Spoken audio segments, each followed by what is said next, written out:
रमज़ान शुरू होने में बस कुछ ही दिन और रह गए हैं और ये महीना अपने साथ कितनी बरकतें लेकर आता है। मेरी अल्लाह ताला से बस यही एक दुआ है कि इस बाबरकत महीने के सदक़े हर किसी की ज़िंदगी में खुशियाँ भर दें। अस्सलाम वालेकुम everyone, welcome back to my YouTube channel. क्या हाल चाल है जी आप सभी की? उम्मीद है खैरियत से होंगे। अल्हम्दुलिल्लाह हम भी ठीक है।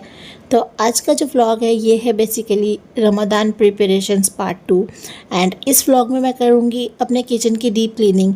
तो चले देखते हैं पूरी वीडियो को और करते हैं आज का व्लॉग स्टार्ट। और व्लॉग में आगे बढ़ने से पहले जो भी लोग मेरे चैनल पर नए आए हैं या मेरी वीडियो को फर्स्ट टाइम देख रहे हैं, प्लीज़ मेरे चैनल को सब्सक्राइब कर दीजिएगा एंड वीडियो को लाइक करिएगा। एक तो ये समझ नहीं आता मुझे कि क्लीनिंग मैं स्टार्ट कहाँ से करूँ, क्योंकि जैसे ही मैं किचन में आती हूँ मैं बहुत ज़्यादा कंफ्यूज हो जाती हूँ।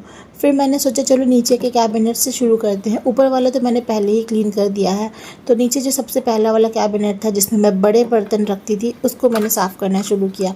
एक तो ये छोटे छोटे कॉकरोचों ने मेरा जीना हराम कर रखा है। हर 10 से 15 दिन के बीच में ना ये कॉकरोच जो है वो आ जाते हैं अंदर कैबिनेट्स के। समझ में नहीं आता कहाँ से आते हैं। इतना हम प्रिकॉशंस लेते हैं, इतना सब कुछ हम करते हैं, फिर भी ये जाते ही नहीं है। तो फिर मैंने ना यहाँ पर झाड़ू करके जो भी कचड़े थे और छोटे छोटे कॉकरोचेस वगैरह थे उनको हटा तो दिया था। उसके बाद फिर मैं दूसरे जो कैबिनेट है उसकी तरफ शिफ्ट हो गई थी। उस वाले में मैंने ना वो हिट आता है कॉकरोच मारने वाला, वो मैंने डाल दिया था ताकि कॉकरोच वगैरह लगे नहीं। उसके बाद फिर ये जो दूसरा वाला था इसमें मैं जितने भी पैकेट्स वगैरह होते हैं, झोला होता है या फिर पॉलीथीन्स वगैरह जो मार्केट से आती है ना, वो सब मैं रखती हूँ, क्योंकि छोटी छोटी पॉलीथीन्स बहुत ज़्यादा काम आती हैं। अगर कभी गार्बेज बैग ख़त्म हो जाता है तो कूड़ा फेंकने के काम तो आ ही जाती है, तो इसमें मैं ये एक्स्ट्रा चीज़ें रखती हूँ। तो फिर मैंने बस इसको भी खाली किया और इन सबको क्लीन करना शुरू कर दिया था। तो सबसे पहले मैं खाली कर करके ना झाड़ू से जो भी इसके कचड़े होते थे उनको निकाल देती थी, और यहाँ पर जो भी चीज़ों को मुझे अच्छे से रखना है या फेंकना है उसको मैं अलग अलग कर देती थी। जितने भी पॉलीथीन्स थे सबको मैंने एक पॉलीथीन के अंदर रख दिया था, एंड जो भी मार्केट का बैग था, झोला था, उन सबको मैंने एक जगह पे रखा था। तो इस तरह से चीज़ें ढूंढने में भी आसान होता है और फिर बहुत ज़्यादा मेस भी क्रिएट नहीं होता है। जैसे जैसे वक्त गुजर रहा है वैसे वैसे लोगों की स्पीड दोगुनी होती जा रही है, और दोगुनी स्पीड से बस हर कोई अपने अपने कामों में लगा हुआ है। घर की साफ़ सफाइयाँ हों या ग्रॉसरी की शॉपिंग हो या फिर इवन ईद की शॉपिंग हो। कुछ लोग तो ईद की शॉपिंग भी स्टार्टिंग में ही कर लेते हैं। आप लोग क्या करते हैं? आप लोग मुझे कमेंट सेक्शन में बताना। अगर मैं अपना बताऊँ तो मुझसे सब्र नहीं होता है। पता है, अगर मैं कपड़े ख़रीद लाऊँगी तो मुझे ऐसा लगेगा कि जल्दी से पहन लूँ, इसलिए मैं जो ईद की शॉपिंग होती है ना उसको आखिरी के लिए बचा कर रखती हूँ और मैं लास्ट में ही करती हूँ। अच्छा, ये व्लॉग तो मेरा काफ़ी पहले ही बन चुका है, मतलब मंडे को ही बन गया था, और मैं सिर्फ़ और सिर्फ वॉइस ओवर ना करने की वजह से अपलोड नहीं कर पा रही थी, क्योंकि वॉइस ओवर करने का वक्त नहीं मिल रहा था। तो इसलिए मेरे हस्बैंड का जब वर्क फ्रॉम होम था ना, तभी मैंने ना ये सारी सफाइयाँ करी थी। साहिबा को उनके पास रख दिया था, वो काम भी कर रहे थे, साहिबा को भी देख रहे थे, और मैंने सोचा कि चलो जल्दी से टाइम मिला है तो काम कर लेते हैं, क्योंकि ये वाला काम ख़त्म होगा तो समझो कि आधा काम हमारा ख़त्म हो जाएगा। फिर बाकी जो घर की क्लीनिंग रहेगी वो तो मैं फटाफट कर ही लूँगी। रमज़ान के महीने में कैसी रौनक सी लगी होती है ना, घर हो या बाहर हो, एक अलग सी रौनक होती है। और रमज़ान के पहले के जो कुछ दिन होते हैं जहाँ पर हम साफ़ सफाइयाँ करते हैं, पूरी तैयारी करते हैं, कितना मज़ा आता है, कितना अच्छा लगता है, अलग सी एक्साइटमेंट होती है हमारे अंदर। जब हम डीप क्लीनिंग कर रहे होते हैं तो एक छोटी से छोटी चीज़ को भी नहीं छोड़ते हैं, हर एक चीज़ को साफ़ कर देते हैं। और अगर गलती से कुछ रह भी जाए ना तो दिमाग में वो चलता रहता है कि कुछ तो मिसिंग था, कुछ तो रह गया है। वो फील नहीं आता कि हाँ हमने डीप क्लीनिंग करी है। तो एक सुई बराबर भी चीज़ होती है ना, उसको भी हम साफ़ कर देते हैं। तो यहाँ पर मैंने भी किचन की एक एक चीज़ को साफ़ करी थी और पूरा अच्छी तरह से मैंने क्लीन कर दिया था। उसके बाद इतना हल्का लग रहा था ना, इतना अच्छा लग रहा था कि बस पूछो मत। अच्छा, यहाँ पर ये जो बड़ा वाला बास्केट है जिसमें मैं पतीले, कुकर और ये बड़े बड़े बर्तन रखती हूँ ना, उसको मैं क्लीन कर रही थी। तो यहाँ पर ये ज़्यादा बहुत गंदा नहीं था, बट क्योंकि कॉकरोच वगैरह जल गए थे इसलिए फिर मैंने सोचा कि मैं इसको साफ़ कर देती हूँ। और वैसे भी बर्तन मैंने अरेंज करने ही थे। जो ज़्यादा यूज़ के बर्तन हैं, जो रमज़ान में ज़्यादा यूज़ होने वाले हैं, उनको मैं ऐसी जगह पे रखूँगी कि मुझे लेने में आसानी हो, बहुत ज़्यादा मुश्किल ना हो।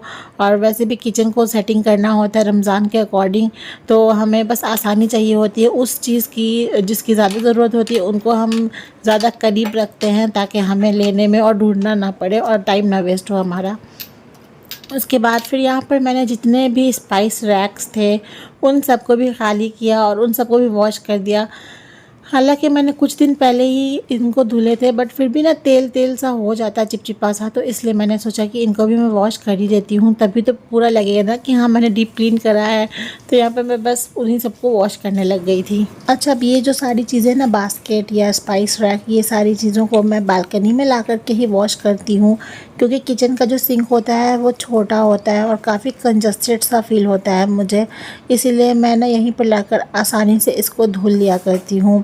अब कभी ऐसा भी होता है कि बर्तनों का पहाड़ इकट्ठा हो जाता है और मैंने बहुत देर तक धुला नहीं होता है, तो उन सबको फिर मैं लाती हूँ और बालकनी में रखती हूँ और आराम से बैठ के सबको वॉश कर लेती हूँ। मुझे काफ़ी आसान लगता है।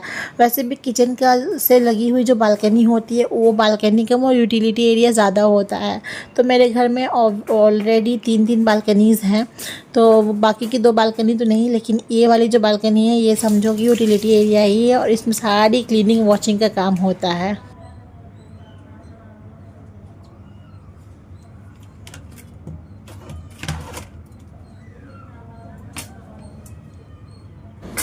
कभी कभी ना मैं ये सोचती हूँ कि काश मेरे पास कोई हाउस हेल्पर होती, जिसके होने से मेरा काम जो है आसान होता, मुझे कोई हेल्प मिलती। But at the same time मुझे लोगों पर जल्दी यकीन भी नहीं होता है, क्योंकि एक बार मैं धोखा खा चुकी हूँ। वो तो शुक्र है कि मैंने उसको काम पर नहीं रखा था, बट ऐसा ही हुआ था कुछ कि मैं यहाँ जब शिफ्ट हुई थी ना, तो मैं जॉब कर रही थी, मेरा वर्क फ्रॉम होम होता था और मेरे पास घर के काम के लिए वो वक्त बहुत कम मिलता था।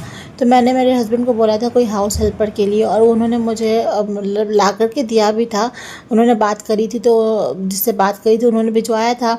अब उसने काम तो किया नहीं और वापस मतलब बोल करके कि कल से आएंगे, वो चली गई। एंड उसके बाद काफ़ी दिन तक नहीं आई। कुछ दिनों बाद जब वो वापस आई, तो उसने डायरेक्टली मुझे कुछ पेपर पकड़ाए हाथ में। वो पेपर पता नहीं क्या था, कुछ उनके घर का था, ज़मीन का था, आई डोंट नो।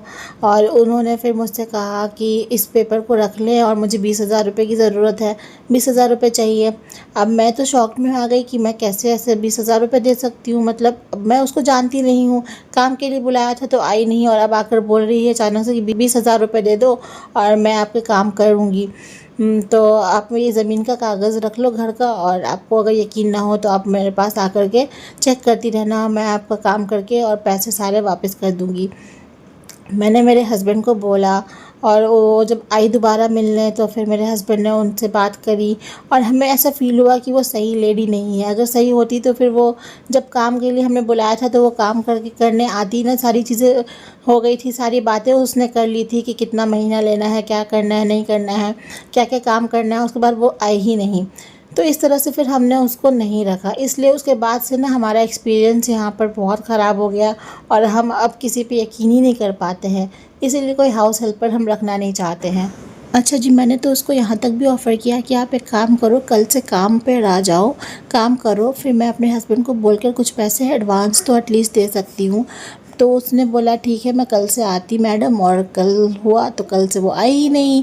तो उसके बाद से फिर उसका कोई अता पता नहीं, फिर तो मैंने भी छोड़ दिया और अब मैं ढूंढती भी नहीं हूँ कोई हाउस हेल्प चाहिए मुझे, मैं सारे काम खुद ही कर लेती हूँ अल्हम्दुलिल्लाह। अच्छा, तो बकवास ख़त्म करते हुए बढ़ते हैं काम की तरफ। तो यहाँ पर मेरे जो क्रॉकरी वाला कैबिनेट था उसको भी क्लीन कर दिया था, एंड इधर मेरे पास जो वॉल थी, मतलब जो काउंटर टॉप था उसके सामने जो भी टाइल्स वाली वॉल थी उनको मैं क्लीन कर रही थी। डिश वॉश लिक्विड से मैं क्लीन कर लेती हूँ इसको, विंडो हो गई या जो भी चीज़ हो गई, स्क्रॉच ब्राइट से मैंने क्लीन कर लिया। उसके बाद फिर मैंने अच्छा साफ़ सुथरा टॉवेल लिया और उससे मैंने पोंछ दिया। तो ये काफ़ी ज़्यादा अच्छे से क्लीन हो जाता है और चमक भी जाता है। मैं कोई भी क्लीनर नहीं यूज़ करती हूँ, कभी मन करता है तो कुछ DIY क्लीनर यूज़ कर लेती हूँ जो मैं घर पर बनाती हूँ, बट अभी मेरे पास कुछ था नहीं तो मैंने नॉर्मली ही इसी तरह से साफ़ कर लिया।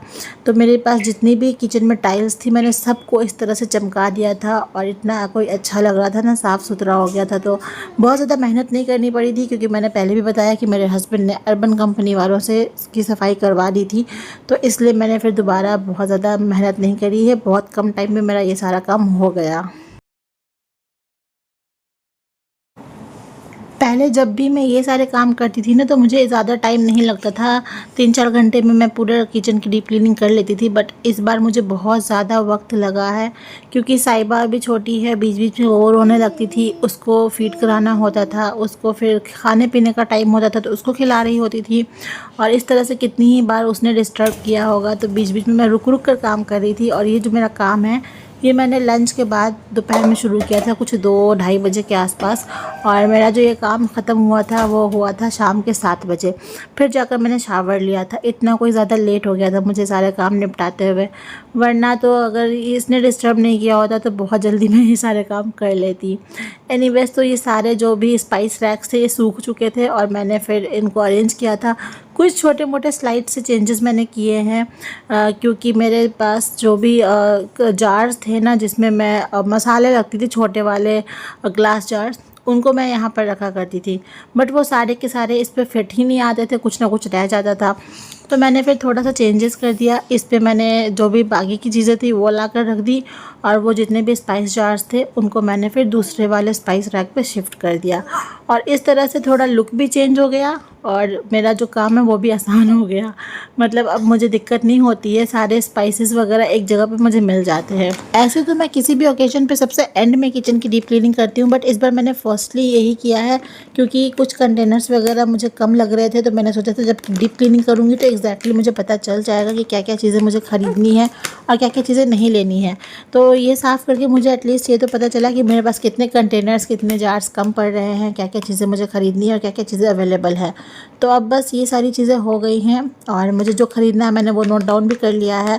तो जब भी ग्रॉसरी शॉपिंग जाऊंगी तो इंशाल्लाह मैं वो सारी चीज़ें भी ख़रीद कर ले आऊँगी। एनीवेज, तो अब बस यहाँ पर मेरा आखिरी काम चल रहा था जो था काउंटर टॉप को सेट करने का, और ये जितने भी कंटेनर्स थे उनको मैंने वॉश कर दिया था, और जो भी तेल वगैरह रखने वाले जो ट्रेस थे उनको भी मैंने धुल दिया था। अब एंड में मैंने ये सिंक का एरिया भी क्लीन कर दिया, और इसी के साथ मेरा जो ये किचन क्लीनिंग का काम था वो ख़त्म हुआ। बट एक लास्ट काम अभी भी रह गया था, और वो था जो कैबिनेट्स के बाहर वाला डोर है उनको क्लीन करना, तो उनको भी मैंने साफ़ कर दिया था। तो यही था मेरा आखिरी काम, एंड आई होप आपको मेरा आज का ब्लॉग पसंद आएगा। पसंद आए तो प्लीज़ मेरे चैनल को सब्सक्राइब करिएगा, मेरी वीडियो को लाइक करिएगा, और इस ब्लॉग को मैं यहीं पर एंड करती हूँ। देखो मेरा किचन कितना ज़्यादा क्लीन लग रहा है और कितना अच्छा लग रहा है। किचन साफ़ होता है तो मुझे बहुत खुशी होती है और बहुत हल्का हल्का सा फील होता है, इतना अच्छा लगता है। तो मिलती हूँ नए ब्लॉग में, तब तक के लिए अपना बहुत सारा ख्याल रखिए, हमें दुआ में शामिल रखिए। अल्लाह हाफिज़।